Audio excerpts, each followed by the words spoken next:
Hello guys, welcome to Nahraj kitchen. आज Nahraj kitchen में बनने वाली है मावा कचौरी, जो राजस्थान में बहुत ही फेमस है। और इससे पहले मैं प्याज की कचौरी भी आप लोगों से शेयर कर चुकी हूँ। तो चलिए बनाते हैं मावा कचौरी। आज हम बनाएंगे मावे की कचौरी और उसके लिए मैंने ये 1 कप मैदा लिया है।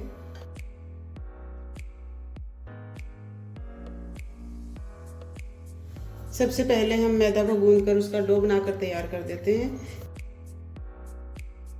ताकि वो कुछ देर में सेट हो जाए। अब इसके अंदर मैं मोयन डालूंगी। तो यहाँ पे मैंने 2 चम्मच में घी लूंगी।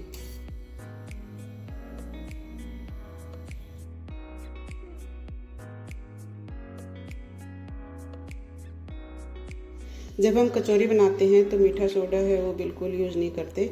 यहाँ पे मोयन डालने से ही कचौरी है वो खस्ता बनती हैं। अगर मोयन का हमें ऐसे पता नहीं चल पाता है कम है या ज़्यादा है, तो उसका एक तरीका मैं और बताती हूँ। इस तरीके से हम मुट्ठी में मैदा को दबाएंगे और अगर मुट्ठी बन जाती है तो मोयन हमारा बिल्कुल सही है, ना कम है ना ज़्यादा है।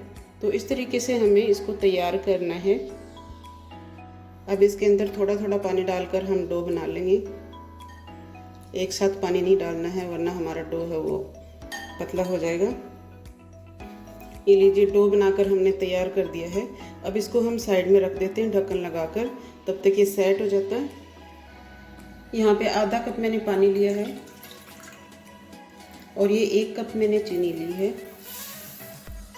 तो 1 कप चीनी में आधा कप पानी डालेंगे और अब इसको हम मेल्ट करेंगे। तो यहाँ पे हम थोड़े से केसर के धागे ले रहे हैं और इसके अंदर हम पानी डाल के रख देंगे, क्योंकि ये हमें चाशनी में डालना है। तो इसके अंदर हम पानी डाल के रखेंगे ताकि केसर है वो अपना कलर छोड़ दे। देखिए, कलर छोड़ना शुरू भी कर दिया है। तो इसको थोड़ी देर के लिए हम छोड़ देते हैं ताकि पूरा कलर छोड़ दे, फिर इसको हम चाशनी में डालेंगे। अब इसके अंदर केसर वाला पानी हम डाल देते हैं। केसर डालना ऑप्शनल है, अगर आप नहीं डालना चाह रहे हैं, आपके पास नहीं है तो आप इसको अवॉइड कर सकते हैं। केसर डालने से चाशनी में अच्छा कलर आ जाएगा और केसर की खुशबू भी बहुत अच्छी आती है। तो इससे हमारी जो कचौरियाँ हैं उनका टेस्ट बहुत अच्छा आएगा। थोड़ा सा हम इसके अंदर इलायची पाउडर भी डाल देंगे। इलायची से भी कचौरी के अंदर बहुत ही अच्छी खुशबू आती है।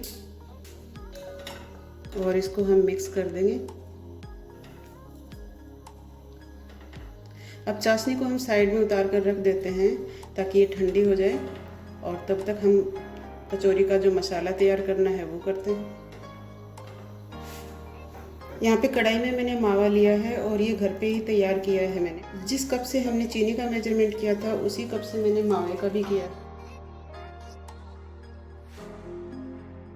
यहाँ पे हमें इसके अंदर कोई घी वगैरह डालने की ज़रूरत नहीं है, क्योंकि ऑलरेडी मावे के अंदर घी होता है। देखिए, आपको दिखाई भी दे रहा होगा। यहाँ पे हमें मावे को अच्छी तरीके से भूनना है। ये घर पे बना हुआ मावा है, इसलिए ज़्यादा सॉफ्ट है, तो इसको थोड़ा टाइम लगेगा भूनने में।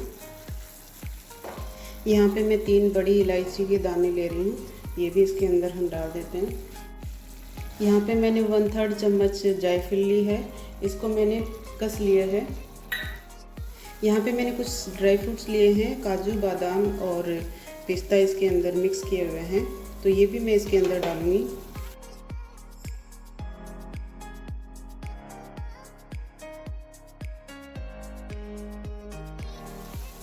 यहाँ पे आधा टीस्पून इलायची पाउडर मैं वो डाल देती हूँ।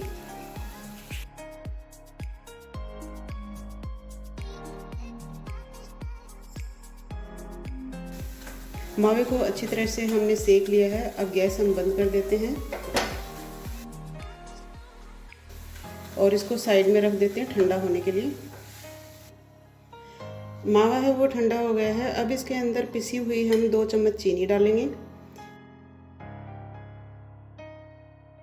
और मावा ठंडा होने के बाद ही डालना है। अगर गर्म मावे में डालेंगे तो हमारी चीनी वो मेल्ट हो जाएगी। यहाँ पे हमें पिसी हुई चीनी लेनी है, नॉर्मल चीनी नहीं लेनी है। और 2 चम्मच से ज़्यादा हमें नहीं डालना है, क्योंकि हमें फिर चाशनी में भी इसको डुबोना है और इसके अंदर चाशनी भी हमें डालनी है। तो हल्का सा हम मीठा करने के लिए इसको 2 चम्मच पिसी हुई चीनी डाल देंगे। तो लीजिए, मिक्स कर लिया है और मसाला बिल्कुल तैयार हो गया है। इसको हम साइड में रखते हैं और हमने जो डो लगाकर तैयार किया था उसको चेक करते हैं। ये लीजिए, हमारा डो भी है वो बिल्कुल सेट हो गया है। थोड़ा सा हम इसको और ऐसे मसल लेंगे ताकि ये और भी अच्छा सॉफ्ट हो जाए।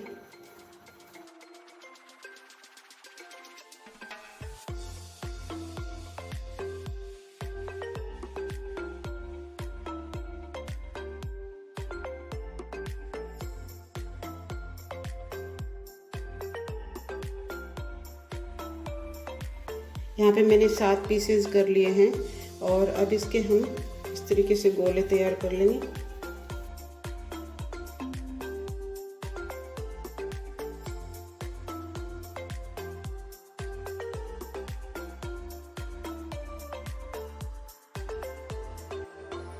तो लीजिए, हमने गोले बनाकर भी तैयार कर लिया है। तो जैसे हमने प्याज की कचौरी बनाई थी उसी तरीके से इसको भी हमें भरना है। तो हाथ में लेंगे और इसको हथेली पे हम इस तरीके से बढ़ा लेंगे, या अंगूठे की और उंगली की सहायता से आप इस तरीके से बढ़ा सकते हैं इसको।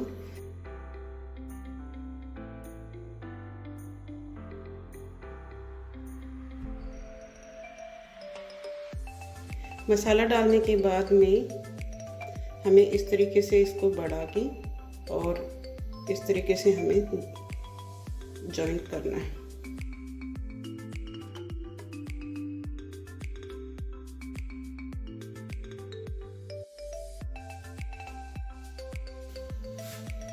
एक पूरी को मैं बेल कर भी आपको दिखाती हूँ कि किस तरीके से हम बेल कर तैयार कर सकते हैं।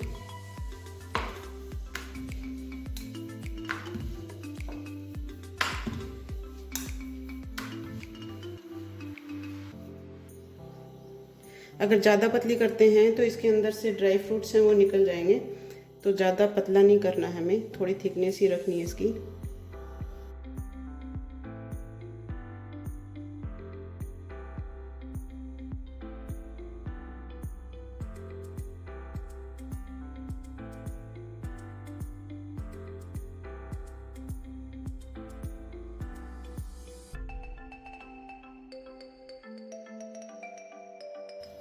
बस कचौरी बनाते टाइम, यहाँ पे मसाला भरते टाइम हमें इसी बात का ध्यान रखना है कि मसाले का जो कचौरी का जॉइंट है वो खुलना नहीं चाहिए, वरना हमारे घी में या तेल में जिसमें भी हम फ्राई करेंगे वो सारा उसके अंदर निकल जाएगा।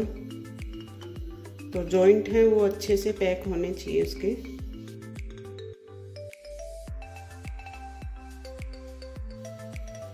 तो लीजिए, ये कचौरी भी बनकर तैयार हो गई है। यहाँ पे पूरी फ्राई करने के लिए मैंने घी लिया है। चाहे तो आप तेल में भी फ्राई कर सकते हैं, लेकिन जब हम मावे की कचौरी बना रहे हैं तो घी में फ्राई करना ही ज़्यादा अच्छा रहेगा। फ्लेम को हम मीडियम ही रखेंगे। अगर बहुत ज़्यादा हम घी को गर्म करते हैं तो हमारी कचौरियाँ हैं वो अच्छे से सीख नहीं पाएंगी और बाहर से बहुत जल्दी ब्राउन हो जाएंगी। तो घी को बहुत ज़्यादा गर्म नहीं करना है।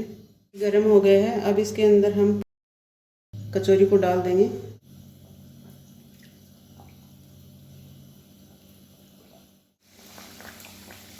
कचौरी को डालते ही हमें बिल्कुल नहीं हिलाना है, कुछ टाइम के लिए हमें ऐसे ही रखना है।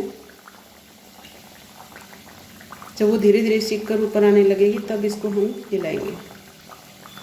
ये देखिए, कचौरी है वो धीरे धीरे ऊपर आने लग गई है और अब इसको हम पलट देंगे।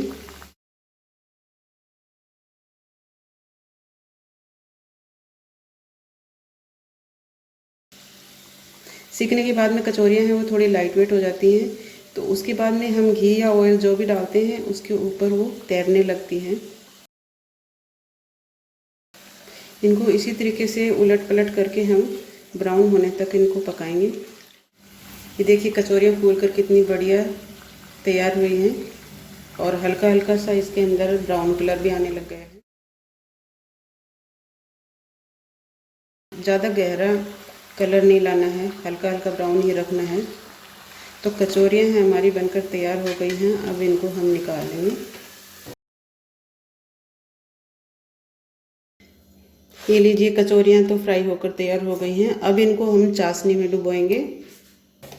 कचौरी को किस तरीके से सर्व करना है वो मैं आपको बताती हूँ।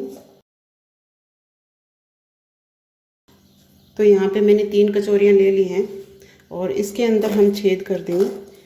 ये देखिए आवाज़ से पता चल रहा है कि कितनी खस्ता कचौरी बनी है हमारी। सभी कचौरियों में हम इस तरीके से छेद कर देंगे। अब ये जो चाशनी हमने बनाकर तैयार की थी वो इसके अंदर हम डाल देंगे।